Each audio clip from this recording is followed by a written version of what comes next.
5 anos atrás. Eu vou cantar para minha família em Cristo hoje. Quem é a família em Cristo aqui hoje? Às vezes dá em mim uma vontade de fugir, sem rumo, sem destino a seguir. Às vezes dá vontade de dormir e só acordar quando tudo terminar.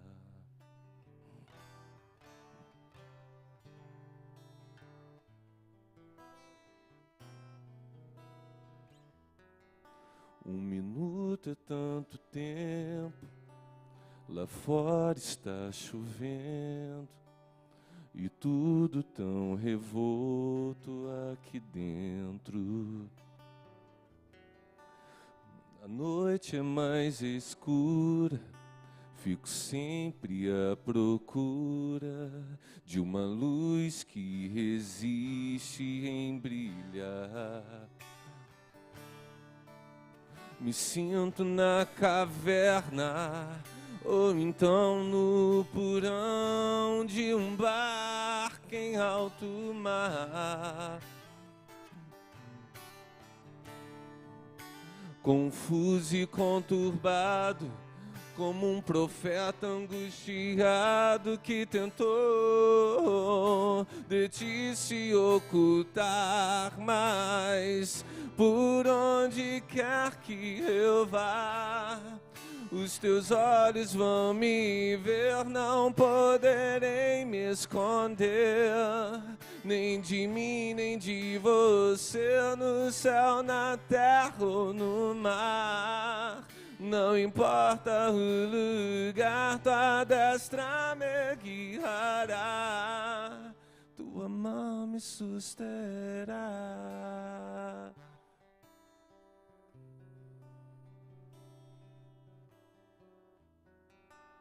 Às vezes dá em mim uma vontade de fugir, sem rumo, sem destino a seguir. Às vezes dá vontade de dormir e só acordar quando tudo terminar.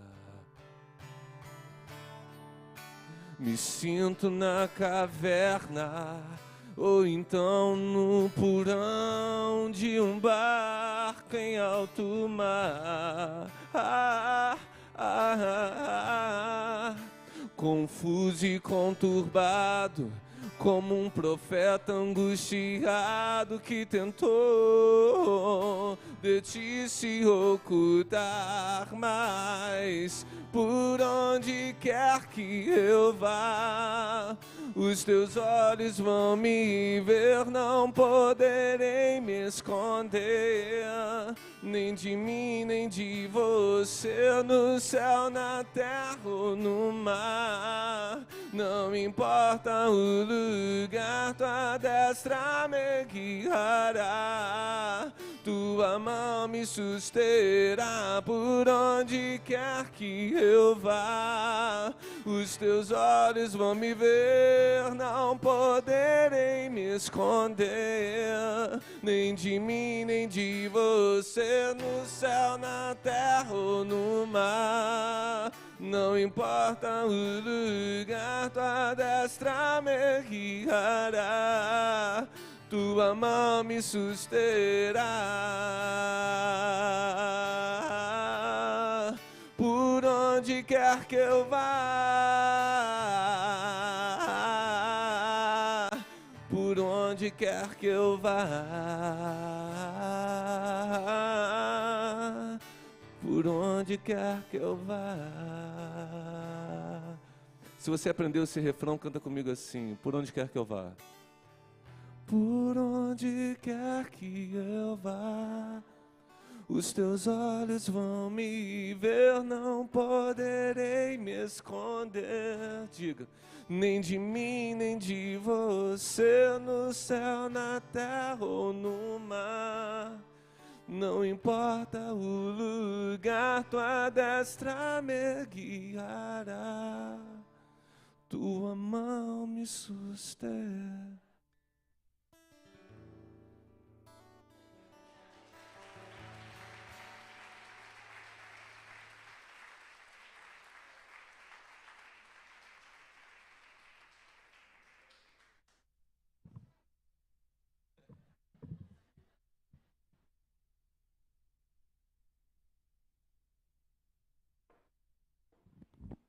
Pode gravar, irmã? Tá gravado. Tá gravado. Bom, gente, vamos nos colocar de pé. Fala para o irmão que está do seu lado, saia da caverna. O que você está fazendo aí? Deus não te quer aí. 1 Reis, capítulo 19.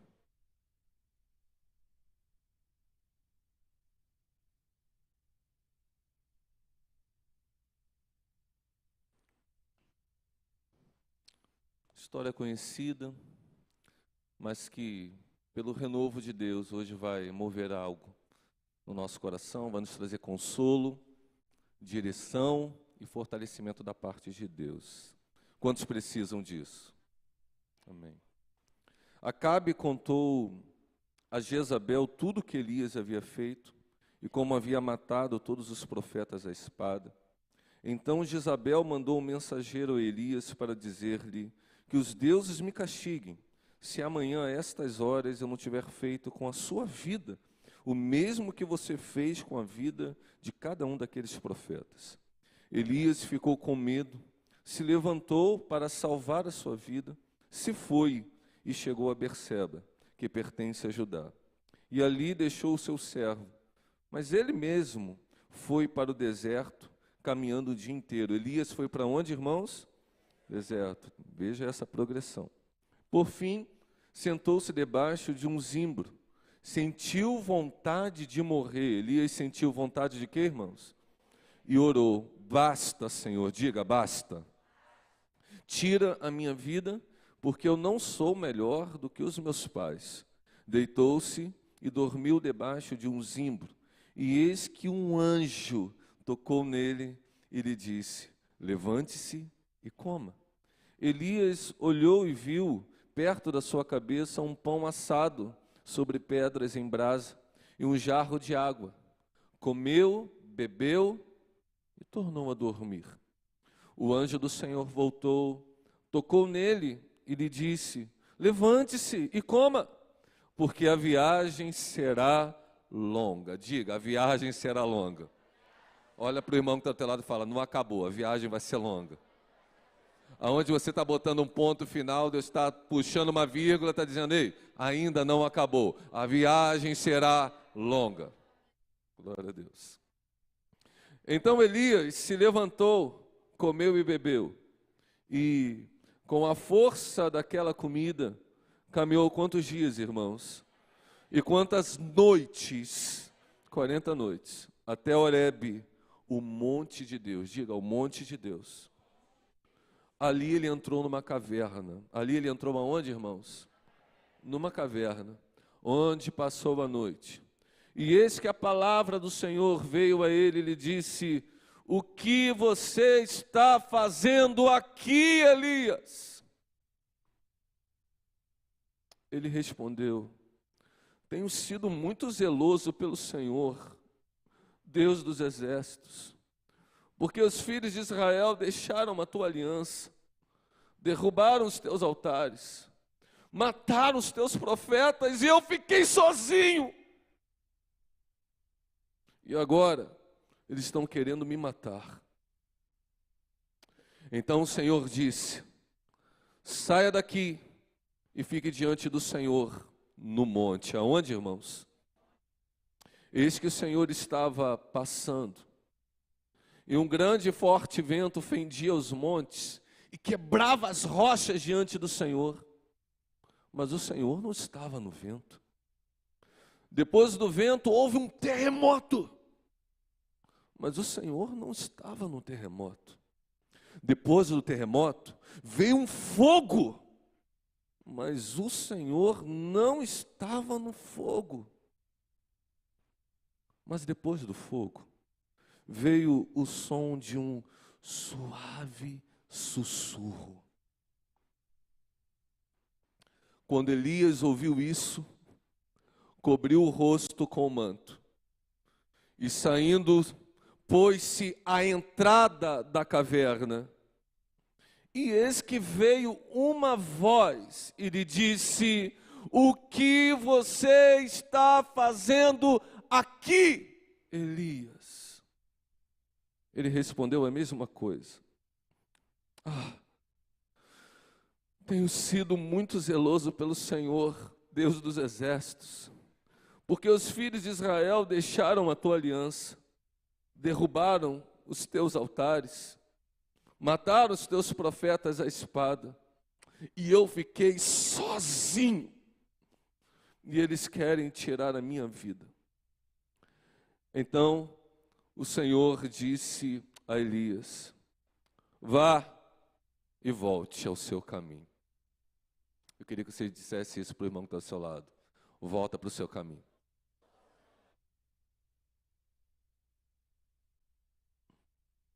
Volta a orar. Volta a ler a Bíblia.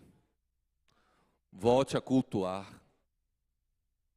Volta à prática das primeiras obras. Volta ao primeiro amor. Se voltares, Israel, volta-te para mim, diz o Senhor. Vá, volte ao seu caminho para o deserto de Damasco. Chegando lá, unja a Azael como rei da Síria. Unja também Jeú, filho de Ninzi, como rei de Israel. E Eliseu, filho de Safate, de Abel-Meolá, como profeta em seu lugar. Porque quem escapar à espada de Azael, Jeú matará. Quem escapar à espada de Jeú, Eliseu matará. Saiba também, Elias, conservei em Israel 7.000, você não está sozinho. 7.000, todos os joelhos que não se dobraram a Baal, e toda a boca que não o beijou. Senhor, nos concede clareza e entendimento, que não seja um homem a falar, mas o Teu Espírito. Que o Teu Espírito tenha plena, total, poderosa liberdade de remover as escamas dos nossos olhos, os cordéis da nossa alma, do nosso coração, e o Senhor venha mudar a nossa sorte, primeiramente mudando a nossa perspectiva interior, porque nós sabemos que Tu és um Deus fiel.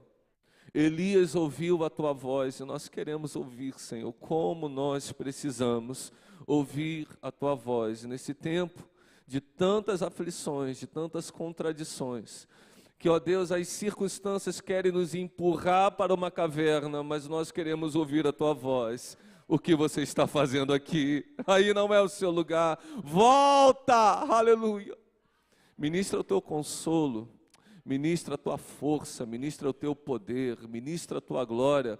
Faça algo novo no nosso meio, nós precisamos do poder da Tua presença, nos dando coragem e direção para esses dias turbulentos e difíceis. Fala, que o Teu servo ouve, como Samuel orou, nós oramos nessa manhã. Em nome precioso e poderoso de Jesus, que a igreja diga amém. Toma o seu lugar, irmãos, por favor.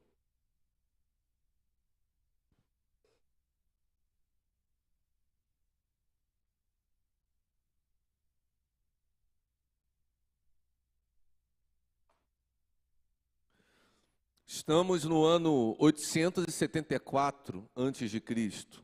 Calma, eu sei que hoje é setembro de 2025, mas quando esse texto, esse episódio, essa narrativa está acontecendo na história de Israel, a gente está falando de 800, mais ou menos 870 anos antes de Cristo.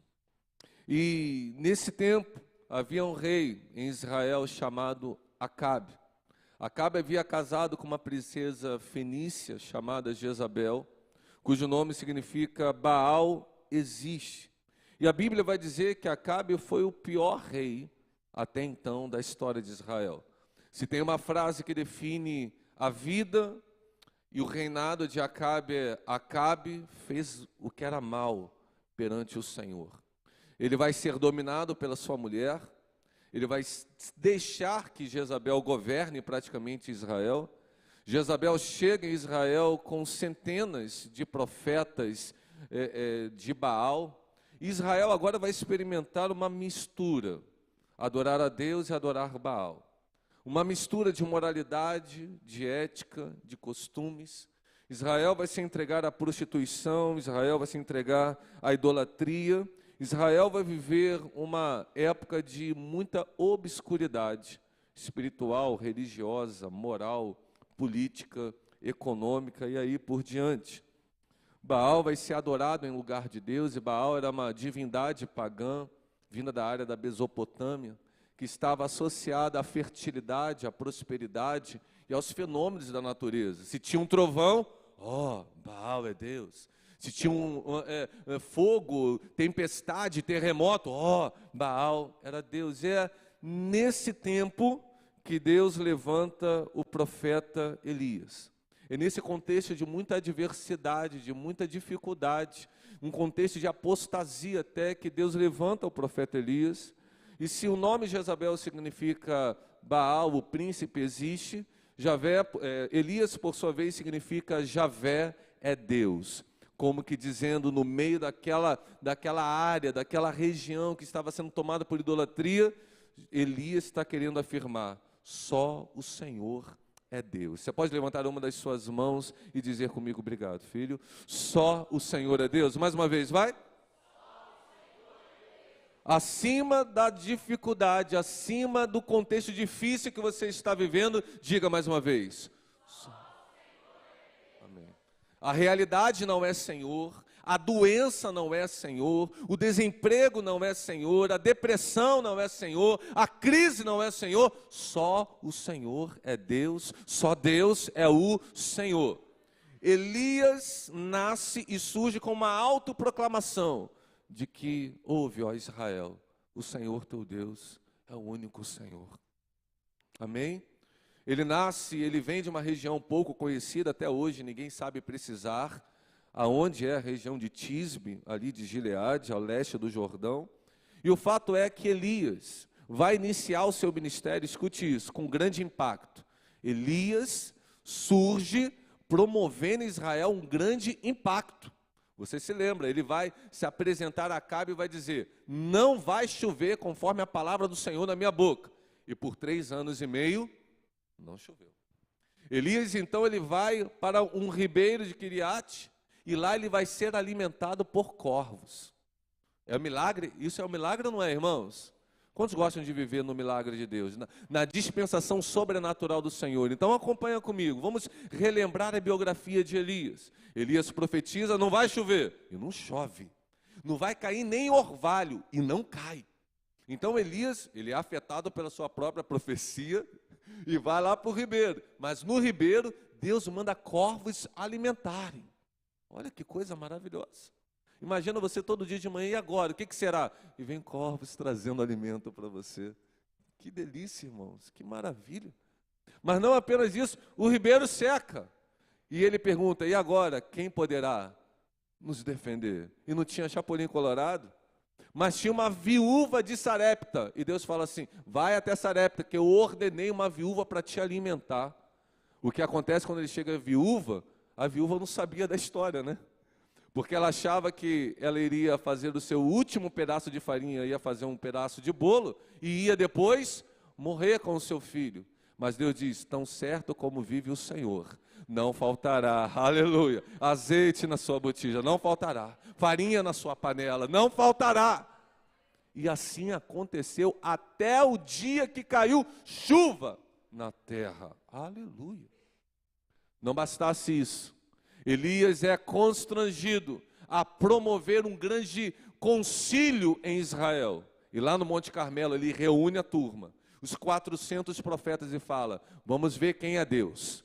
Se Baal, o Deus que responder com fogo, esse é Deus. Você conhece a história. E eles fizeram um altar.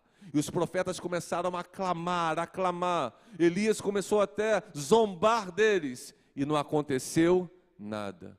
Elias arruma o altar, coloca mais água sobre o altar e faz uma simples oração: ó Deus de Israel, aleluia. E quando ele acaba de orar, fogo cai do céu, aleluia. Irmãos, você já viu isso? Deixar de cair chuva, corvos alimentarem, farinha não acabar na panela, nem azeite na botija, fogo cair do céu, os 400 profetas mortos, e agora toda a igreja de Israel dizendo: só o Senhor é Deus. Toda a igreja de Nova Vida do Pôr da Pedra dizendo: só. Uau! Que glória! Que impacto! Eu fico imaginando o coração de Elias. Ele deve estar muito feliz, ele deve estar muito renovado, porque ele está vendo a glória de Deus, ele está vendo o impacto do seu ministério. Mas no dia seguinte, chega uma nova notícia. A despeito de todos os sinais, apesar daquele culto glorioso que Israel adorou como há muito tempo não estava adorando. Você já saiu daquele culto abençoado que você não tem vontade de ir embora? Eu fico imaginando que foi esse culto aqui no Monte Carmelo. Apesar da matança, né? Foi um culto glorioso, mas chega no dia seguinte, chega uma notícia. E como algumas notícias têm o poder de nos desestabilizar. Tem ou não tem, irmãos? Quantas vezes, talvez, já não aconteceu, de você sair daqui de um culto como esse? Está abençoado ou não está aqui, irmãos? Você está sentindo Deus aqui nesse lugar ou não? A presença de Deus está aqui ou não? Quantas vezes já aconteceu, como Deus tem se manifesto nesse lugar? E basta você sair ou chegar na sua casa e uma realidade te afronta. E parece que toda aquela glória do culto vai embora. Já aconteceu com você ou só comigo?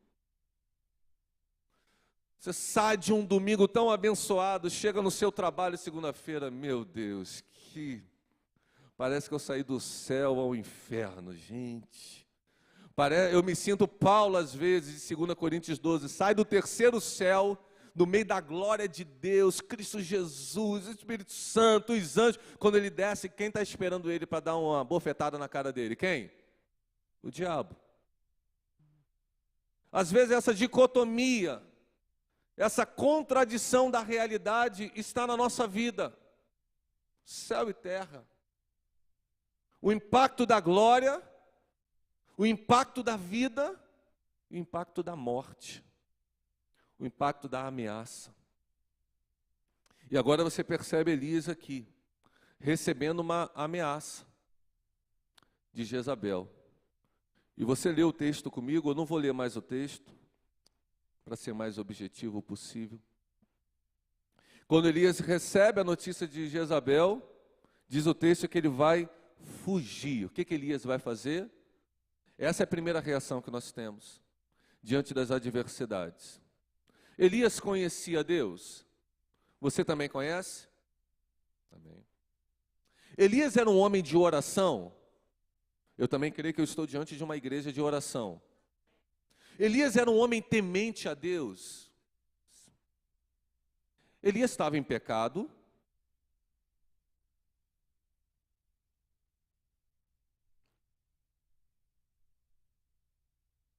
Deixa eu ver os fofoqueiros de plantão. Deixa eu ver, fofucho gospel. Não se sabe. Mas aparentemente Elias era um santo homem de Deus. Um homem que andava no temor do Senhor. Pecava como qualquer homem. Tiago vai dizer, Elias era um homem sujeito às mesmas paixões que nós. Errava como qualquer homem, mas era um homem temente a Deus. Era um homem que tinha aliança com Deus. Era um homem que via coisas extraordinárias. Mas quando ele recebe a afronta de uma mulher, ele foge. E a pergunta é, por quê? Porque um homem que já experimentou tanta glória, porque um homem que sabe que você ora e fogo cai do céu. Um homem que sabe que ora e chuva não vai cair, quando orar a chuva vai cair. Por que um homem desse, de tanta oração, de tanto poder de Deus, de um conhecimento de uma glória transcendente, vai fugir? Porque ele é homem, mas não é super-homem. Então eu queria que você dissesse, se for menino que estiver ao teu lado, você diz assim, você é homem, mas não é super-homem.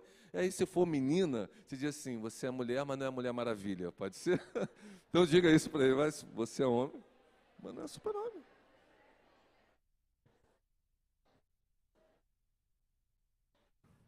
Melhor assim, né? Faz sentido ou não, irmãos? Eu quero lembrar que você continua sendo humano. Eu continuo sendo humano. Apesar da unção, continuamos homens. Apesar do conhecimento bíblico, continuamos homens. E homens cansam. Homens se entristecem. Homens se abatem. Homens sentem medo.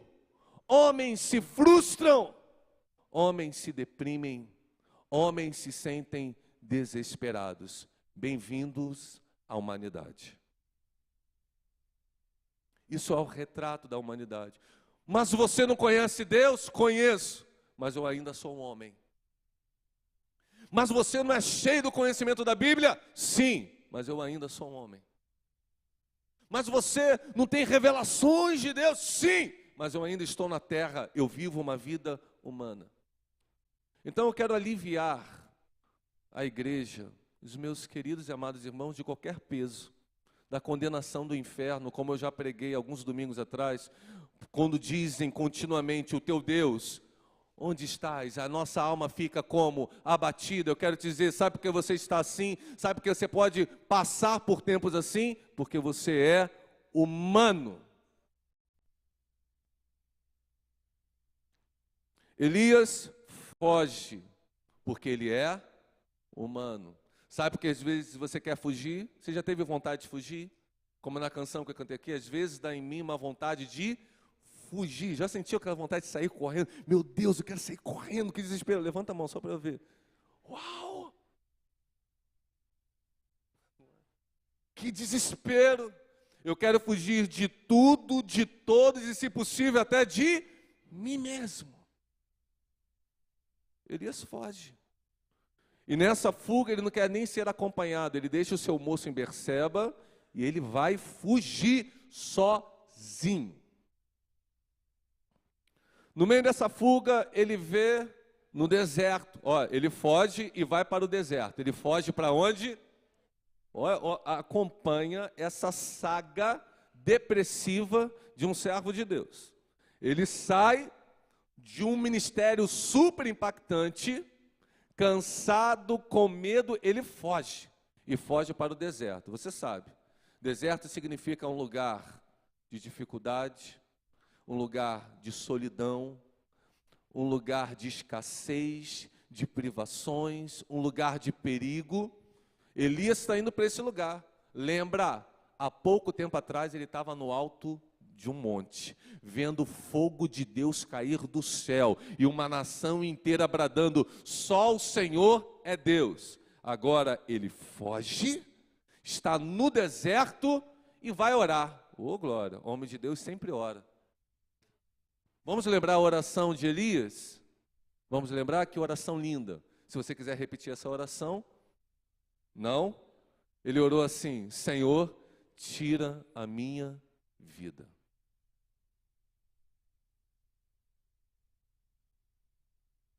Antes dele orar, ele começa com uma palavra: basta. Diga comigo. Quando você acha assim, basta, opa, Elias vai levantar e vai voltar. Quando ele fala basta, você pensa assim, opa, Elias agora vai encarar Jezabel e vai dizer assim, só o Senhor é Deus, opa. Mas ele diz, basta. O basta depende muito de como você vai ler. Ele não fala, basta. Ele fala, basta. Chega.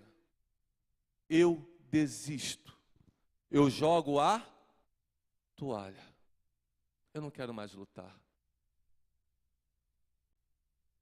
E talvez eu esteja falando para irmãos cansados.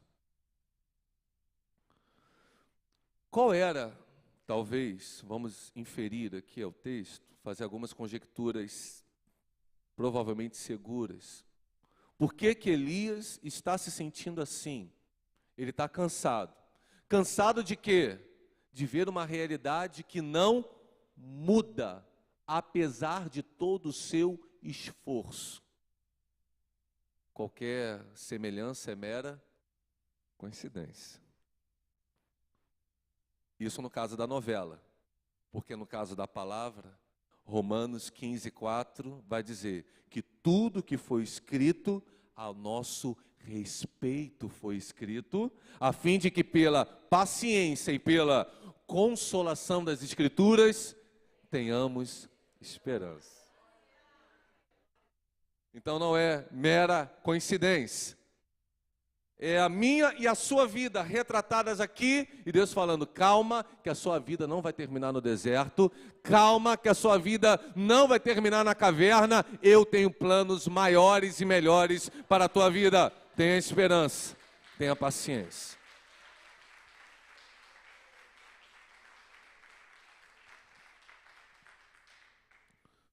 Elias desiste. Já sentiu vontade de desistir, irmãos? Muitas vezes. Inclusive, pastor, hoje. Inclusive essa semana, bastante. Vontade de desistir por quê? Porque a realidade não muda, apesar da sua fé, apesar do seu esforço, apesar da sua integridade, da sua verdade, as coisas não mudam. Você ensina, as pessoas não aprendem. Você exorta, as pessoas não se corrigem. Você bate na porta, a porta não se abre. Você semeia, mas o tempo da colheita insiste em não chegar. Como é que você fica? Cansado, frustrado. E aí, qual é a alternativa humana que nós temos? Fugir e se isolar. Se isolar aonde? No deserto. E você não quer nem ser acompanhado do seu melhor amigo. Fica aí em Berseba, que a situação que eu tenho, ninguém pode ajudar. Você se sente assim? Ninguém pode me ajudar. Não adianta eu me abrir, ninguém vai me entender. Ninguém sabe a real dor que está no meu coração. Elias foge, Elias desiste, Elias está esgotado, ele está dizendo, eu não aguento mais.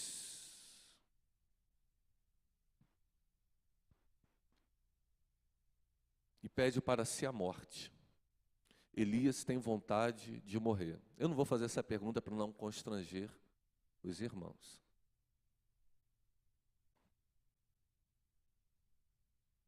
E para não deixar a vibe pesada. Mas que essa humanidade muitas vezes nos leva a desistir da própria vida, é verdade. O que acontece é que a graça e a misericórdia de Deus são constantes e infalíveis na nossa vida. Você pode até desistir, até mesmo de você mesmo, mas Deus jamais desistirá de um filho seu. Elias vai dizer, no meio da sua oração, uma palavra que me chama muita atenção. Ele diz, basta, eu não sou melhor do que os meus pais. Quem foram os pais de Elias?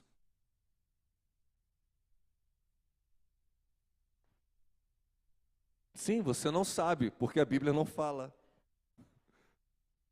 Você, pastor, pegadinho. A Bíblia não fala. O que acontece é que Elias não está falando desses pais biológicos, dos seus genitores diretos, não. No hebraísmo, acontece uma lógica quando muitas vezes fala assim, o seu pai Davi, não era que Davi era o pai, Davi está a séculos de distância, está falando das suas gerações.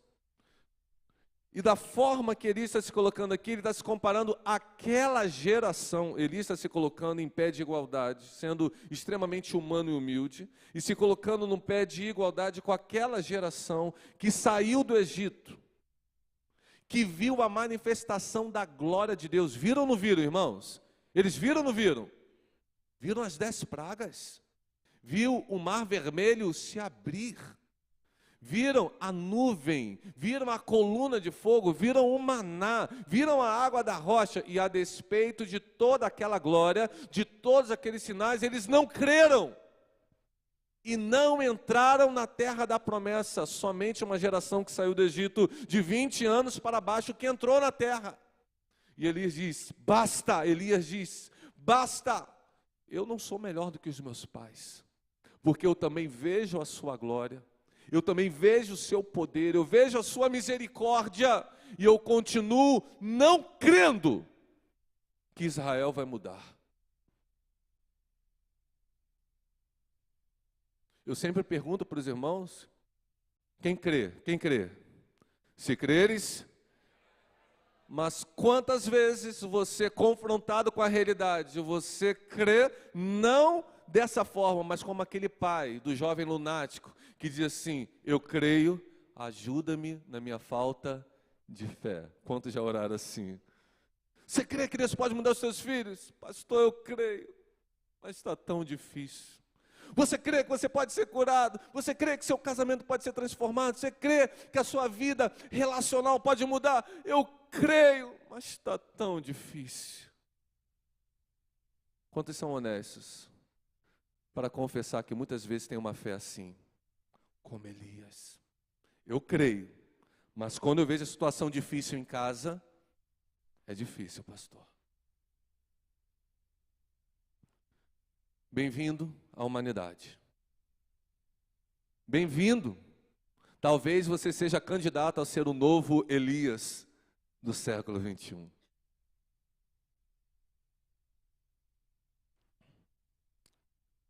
Elias faz uma oração e Deus responde. Você pode dizer isso para o irmão que está ao seu lado? Sou eu que estou pregando, né, irmão? Deus vai responder a sua oração. Olha que desespero. Elias orou ou não orou? Sim ou não? E o que Elias orou? Eu quero morrer. Senhor, vem agora com um anjo e tira a minha vida. Se possível, eu não quero nem sentir a espada. Mas vem agora o anjo com a espada e tira a minha vida. Deus responde à oração de Elias. Diga assim. Sim. Deus responde à oração de Elias. Mas não dando o que Elias quer, mas sim o que Elias precisa. Deixa eu de novo consolar e dar um equilíbrio no coração dos irmãos. Muitas vezes nós estamos desesperados de alma, estamos ou não estamos? E a nossa oração se transforma num lamúrio tão grande, sim ou não? E a gente começa a se queixar, talvez você até grite, talvez você até bata na cama, no sofá, Senhor, eu não aguento mais, eu não quero mais isso para mim. Deixa eu te falar, Deus te entende. Deus conhece a tua estrutura e sabe que você é pó. Se tem um lugar que você pode quebrar tudo, no bom sentido, dentro da alma, rasgar, não as vestes, mas o coração, e colocar para fora tudo que você está sentindo, é no altar do Abba. Ele te entende. Por trás e por diante. E sobre ti Ele põe a sua mão. Não adianta, não venha igual o fariseu querendo orar, Senhor, Deus do céu e da terra, Tu és tão bom. Querendo enganar Deus, Deus sabe que está no teu coração. Chega para Ele e fala, Senhor, Tu és Deus do céu e da terra, mas eu não estou vendo os Teus sinais. Eu me sinto fraco, debilitado, eu estou angustiado, eu estou a ponto de desistir, eu não quero mais. Já oraram assim, irmãos? Deus te entende. Deus sabe o que está no teu coração.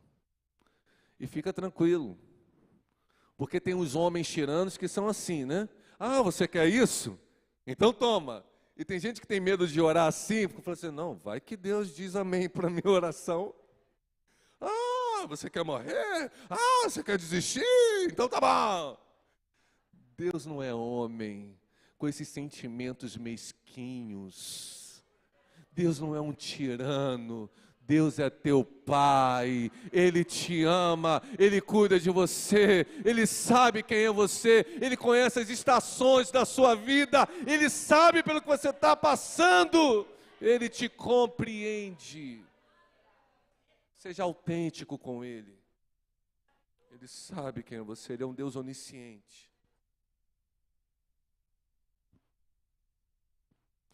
Elias foge, mas Deus o encontra.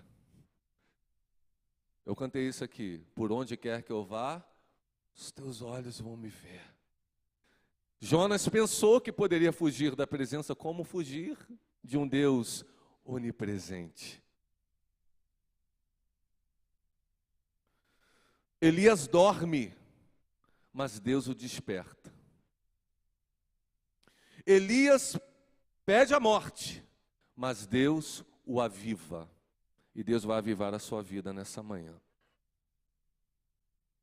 Elias desiste, mas Deus o renova. Você pode dizer amém? Repita isso comigo: Deus não me dá necessariamente o que eu peço, mas sempre me dá o que eu preciso.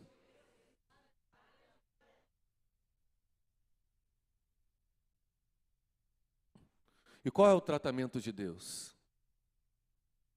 Elias está dormindo, desistindo de tudo. Deus manda um anjo. E esse anjo toca nele. Você pode ser um anjo na vida de alguém e tocar? Isso, toca nele. Gosto da música antiga que diz: tocou-me, Jesus tocou-me, e de paz Ele encheu o meu coração. Eu amo isso no Senhor. Ele fala, e a sua voz é poderosa. Deus não poderia mandar o anjo apenas falar, sim ou não? Mas o anjo tocou-lhe. Tocar simboliza afeição, afeto, empatia. Estamos juntos, carinho. Eu toco em você, tu és meu filho, eu estou com você, eu te entendo, ei. O anjo tocou, demonstrando o carinho de Deus com um servo carente. Elias estava carente ou não estava? De repente tem um crente carente perto de você. Esses dias meus filhos estavam falando: ih, pai, tá carente, hein? Falaram ou não falaram? Eu, hein? E quando você está carente, você precisa de carinho, toque. Deus percebeu a necessidade de Elias e tocou. Deus está tocando na sua alma nessa hora. Deus é refúgio, fortaleza, socorro, bem presente nos momentos de tribulação e angústia.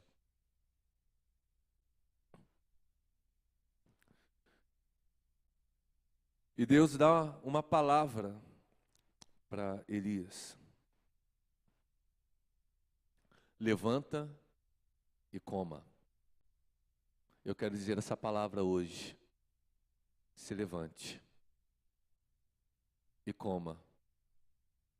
Tinha pão e água preparada ali para Elias. E disse Jesus: eu sou o pão vivo que desceu do céu. Nem só de pão viverá o homem, mas de toda a palavra que procede da boca de Deus. Pão é o símbolo do próprio Senhor, do Verbo encarnado e da sua palavra. Água é um dos símbolos do Espírito Santo, o lavar renovador e regenerador do Espírito Santo. Aquele que crê em mim, diz o Senhor, fonte, um rio de águas vivas fluirão do seu interior. Águas! Deus toca em Elias e fala: levanta. Eu não te quero prostrado. 7 vezes cairá o justo, mas não ficará prostrado, diz o Senhor, pois eu levantarei, eu sustentarei, a minha destra o ajudará desde anteamanhã. Levanta, Elias, coma, porque com a força dessa comida, você ainda vai caminhar muito. Na Nova Almeida, a viagem será longa. Diga, a viagem será longa. Quem disse que acabou? Quem disse que é o fim? Você está desistindo, mas eu não. Você está achando que não tem mais saída, mas eu sou Deus, eu sou a luz, eu ilumino, eu resplandeço no meio da escuridão, no meio das trevas, resplandecerá a luz. Eu quero dizer para você, você está achando que acabou, Deus está dizendo, ainda não acabou, a última palavra é a do Senhor. A última palavra é a do Senhor. Levanta e coma, porque tem muita lenha para queimar ainda. Tem muita obra para você fazer. Tem muito trabalho para você realizar. Tem muito sonho para você realizar. Tem muitas conquistas para você conquistar ainda. Não acabou. Levante e coma. Tem viagem longa. Esses momentos de transição são muito difíceis. Momentos em que as estações estão mudando. O tempo da poda. Como a primavera é linda, mas muitas vezes você não sabe se vai fazer frio, se vai fazer calor, se vai chover, aquele tempo meio estranho, meio esquisito. É assim, não é, irmãos? Outono e primavera tem essas características, e às vezes são as estações que nós estamos vivendo, mas estamos passando por ela, porque o verão de Deus vai chegar. O choro pode durar uma noite inteira, mas a alegria virá pela manhã.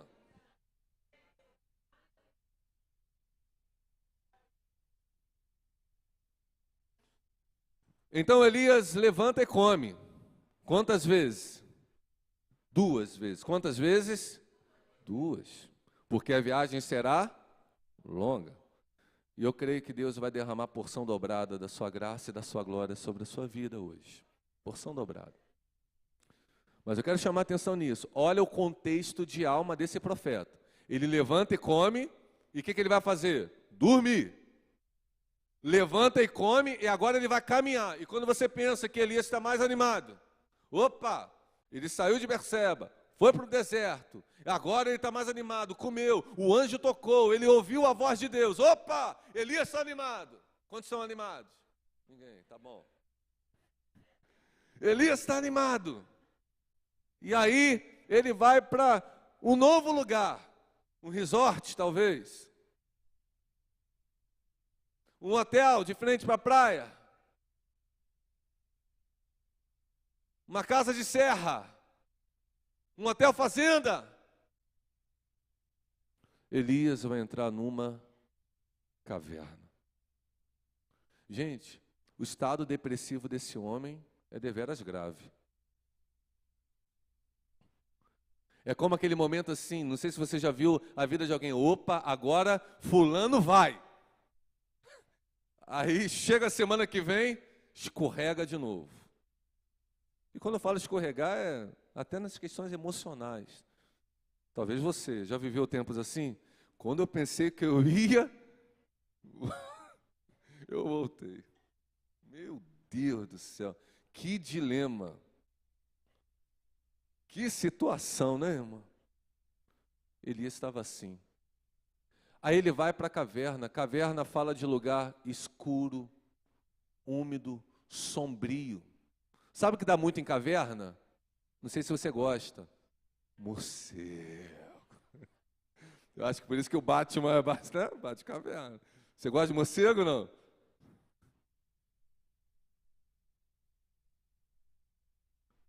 Morcego. Lugar de trevas. Ao longo da Bíblia, você vai ver algumas personagens associadas à caverna. Ló foi a primeira delas. Depois de Sodoma e Gomorra ser destruída, ele vai se abrigar na caverna com as suas filhas. Depois você verá Sara sendo sepultada numa caverna. Você vai ver Josué, no meio daquelas lutas de conquistas, prendendo 5 reis cananeus numa caverna e depois ele vai lá matá-los. Você vai ver Davi, quando está fugindo de Saul, se escondendo na caverna mais famosa, a caverna de Adulão, e depois também na caverna de En-Gedi. Ele também vai fugir para a caverna quando ele vai fugir do seu filho Absalão, que faz uma revolta em Judá, em Israel, e toma o seu trono, onde ele vai compor ali o Salmo 2, Salmo 3, acordo, durmo, logo pego no sono, acordo porque o Senhor me sustenta, não tenho medo dos milhares contra mim. Ele compôs ali o Salmo 63, uma coisa linda, poética. Você vai ver Lázaro sendo sepultado numa gruta na caverna, você vai ver Cristo sepultado numa gruta na caverna. O que eu quero dizer com isso é que caverna normalmente está associado a um lugar de morte, escuridão, fuga, perseguição, medo, incertezas e inseguranças. E talvez esteja falando para irmãos que espiritualmente, emocionalmente, as situações, as realidades e a condição de alma da sua vida, da sua existência, tem te levado para lugares assim, de caverna, de fuga, de esconderijo. Você até sente o anjo te tocar, você é ministrado, sente um alento, Deus fala com você, mas você volta para a caverna. E nesse momento, não o anjo, não o anjo, diga não o anjo, nesse lugar não o anjo, mas o próprio Deus desce. Existem momentos que Deus vai enviar instrumentos, meios de socorro. Mas em muitos outros, como nesse na caverna, o próprio Deus virá em teu socorro. Porque Ele é fiel.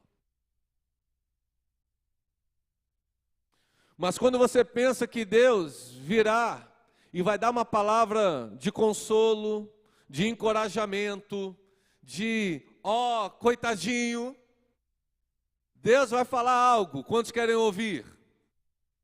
Deus vai falar algo, quantos querem ouvir? Deus vai falar, o que você está fazendo nessa caverna? Então, com carinho, balança o irmão que está do seu lado, fala assim, o que você está fazendo nessa caverna?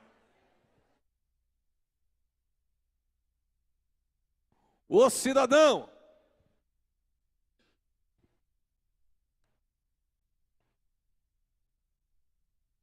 Faz sentido ou não, irmãos?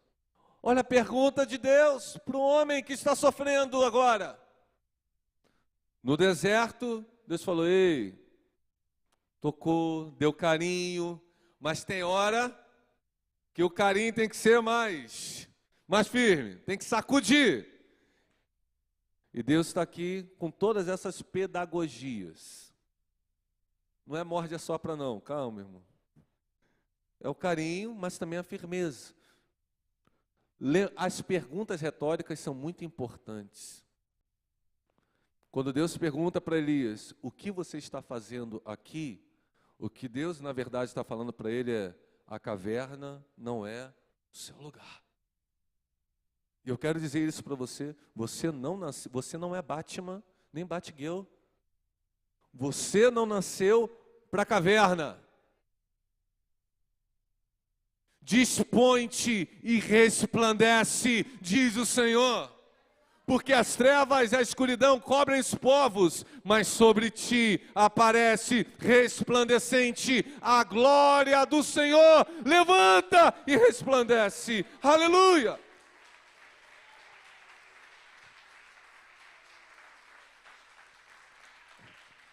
Você não nasceu para estar numa caverna. O que você está fazendo aí? Caverna não é lugar de adorador, caverna não é lugar de profeta, caverna não é lugar de pastor, caverna não é lugar de pregador, caverna não é lugar de crente. O que você está fazendo aí?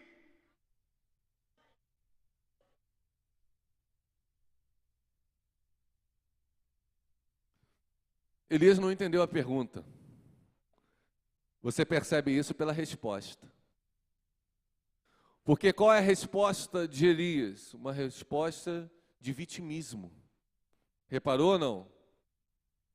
Olha a resposta, repara na resposta de Elias. Eu sou o único.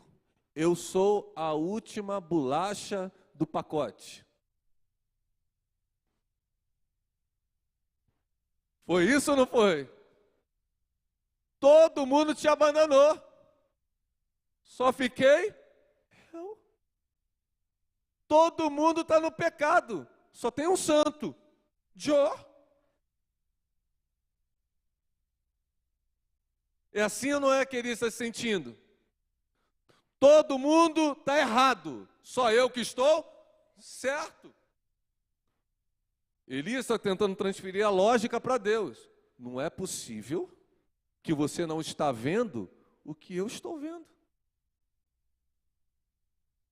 Não é possível que o Senhor não se importe com o que está acontecendo em Israel. Eu que vou ficar me matando? A nação é sua. Cuida o Senhor. Não é possível. Todo mundo apostatou. Todo mundo está na idolatria, todo mundo está na imoralidade. Eu fiquei sozinho. E o Senhor pergunta, o que eu estou fazendo aqui? Eu não aguento mais. Entende a lógica de Elias? Entende a lógica de Deus? Aí Deus vai... Deus é demais, irmãos. É demais ou não é? Você pode dizer, Deus é demais. Qualquer outro ia assim, Elias, para de chora, para com esse negócio. Fala sério, Elias. Já falaram isso para você? É verdade ou não é? Aí a gente faz igual o Chave, ninguém tem paciência comigo.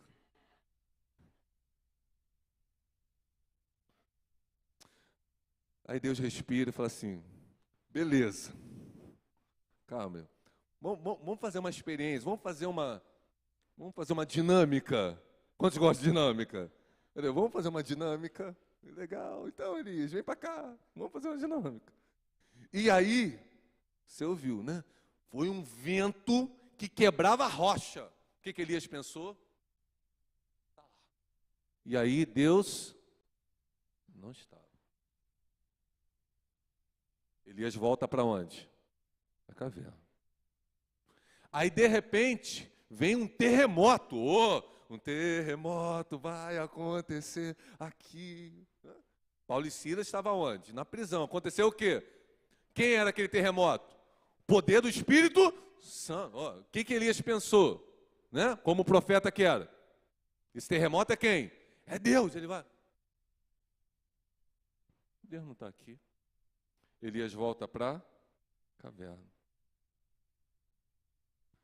Aí agora vem fogo. O que Elias logo lembrou? Há pouco tempo atrás, o que ele tinha visto? Fogo cair do céu. Opa! Agora sim, agora... Só que não. O que Deus está ensinando para Elias? O que Deus está ensinando para mim e para você? Deus é Deus de coisas extraordinárias, mas Ele também é Deus de coisas ordinárias. Deus é Deus de coisas sobrenaturais e Deus é Deus também de tempos naturais. Aí começou a soprar uma brisa suave. Não tinha fogo, não tinha repleplé. É repleplé que se fala, né? Reteté, desculpa. Não tinha terremoto, não tinha línguas estranhas, não tinha profecia, não tinha visões. Eu sou tudo isso, tá, irmão? Tudo isso. Mas nós, como crentes, nós aprendemos a admirar o profundo, o mistério, as coisas sobrenaturais. E Elias estava ansioso por ver um tempo sobrenatural. Estava acostumado com o impacto da glória. E Deus está falando assim, eu sou Deus de tempos, uau! Eu sou Deus de tempos normais. Quando você acha que nada está acontecendo, eu continuo trabalhando. Mas não está acontecendo, nada está crescendo. Você que pensa no invisível, eu estou trabalhando. Mas parece que não está vendo progresso. Você que não está vendo, no invisível coisas estão acontecendo. E quando se manifestar, você há de ver a minha glória. Aprenda a desfrutar os tempos de tranquilidade. Aprenda a desfrutar o tempo em que você está no ostracismo, em que parece que nada está acontecendo. Deus está te forjando, Deus está trabalhando para um novo tempo na sua vida. Coisas novas e maiores virão sobre você. Você pode estar se sentindo sozinho, mas deixe-me te falar, Deus tratou de corrigir a perspectiva do profeta. E você precisa sair daqui também corrigido. Ele disse, só eu. E antes de Deus se despedir, falou assim, esqueci de falar. Já estava subindo. Esqueci. Tem 7.000 que não dobraram o seu joelho, nem beijaram a estátua de Baal, tá bom? Fui. Gente, sozinho para 7.000. Obrigado, irmã Zelicimar. Obrigado, irmã Zelicimar. Há uma distância enorme. Deus poderia ter falado assim, tem mais 3. Pô, tudo bem. Sim ou não? Tem mais quantos? 7.000. Você não está sozinho, não. Você não está sozinho, não. Você pode dizer isso para o irmão que está perto de você? Você não está sozinho, não. Você não está Deixa-me te falar, você não é o único que está sofrendo. Ei, você não é o único que está sofrendo. Tem alguém que está sofrendo aí? 5. Tem alguém que está sofrendo? Sofrendo muito. Lutas. Sabe o que Pedro vai dizer na sua carta? Porque sofrimentos assim na vossa irmandade ao redor da terra estão passando também. Todos nós temos as nossas lutas. Elias estava achando que só ele. E Deus está falando, olha, tem mais 7.000. E nem por isso eles estão na caverna como você. O lugar em que você está é uma perspectiva, é uma resposta da perspectiva que você assume. Eu vou repetir. O lugar em que você se encontra é uma resposta pessoal da perspectiva que você assume. Estava todo mundo, estava os 7.000 na caverna? Quem estava na caverna? Elias. Quem é que estava com problema? Os 7.000 ou Elias? Aí a palavra de conforto já muda para uma palavra de confronto. Mas eu entendo que só pode existir um verdadeiro conforto se houver um confronto de perspectiva e de mudança de mentalidade. E Deus trabalha isso em Elias. Elias, eu sou contigo. Ainda não acabou. A viagem vai ser muito longa. Eu preciso que você saia da caverna. Caverna não é o seu lugar. Aprenda a apreciar a minha glória em tempos uau e tempos mais ou menos. Mas saiba que eu estou trabalhando na tua vida. Eu sou Deus de terremoto, de fogo e de brisa suave. Está sentindo uma brisa suave aí? É Deus. Sabe aqueles cultos que são uau? É Deus. Sabe aqueles cultos que são é Deus. Sempre é Deus. Deus está sempre presente. E a resposta final, eu já estou acabando. Conforme eu enfatizei na leitura, é vá e volte ao seu caminho. Diga isso, vá e volte ao seu caminho. Fale para você, alma, vá, mas me leva junto. E volte ao seu caminho. Volta. Saia da caverna, saia do deserto e volte. Porque ainda não acabou. Volte a lutar, volte a crer, volte a semear, volte a sonhar, volte a realizar. Ainda não acabou. Não acabou o seu casamento, não acabaram os seus filhos, não acabou o seu ministério, não acabaram os seus sonhos, as suas metas para o futuro. Deus tem coisas novas e maiores. E como tinha na vida de Elias. Elias achava que ele ia terminar naquele chão do deserto, ou talvez na escuridão de uma caverna, mas esse não foi o fim de Elias. Sabe como foi o fim de Elias?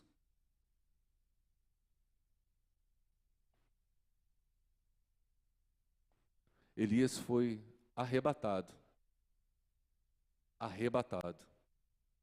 numa carruagem de fogo. Isso é um prenúncio, irmãos. Elias pode ser uma representação da igreja. Tem igreja de Cristo aqui? Que está situado num contexto de muita oposição, de muita luta, de muita privação. Passamos por muitas tribulações aqui na terra, sofremos angústias, às vezes depressões, ansiedades, fugimos para o deserto, fugimos para as nossas cavernas, mas sempre a graça de Deus vem sobre nós. A misericórdia do Senhor é a causa de não sermos consumidos e ela se renova manhã após manhã na nossa vida.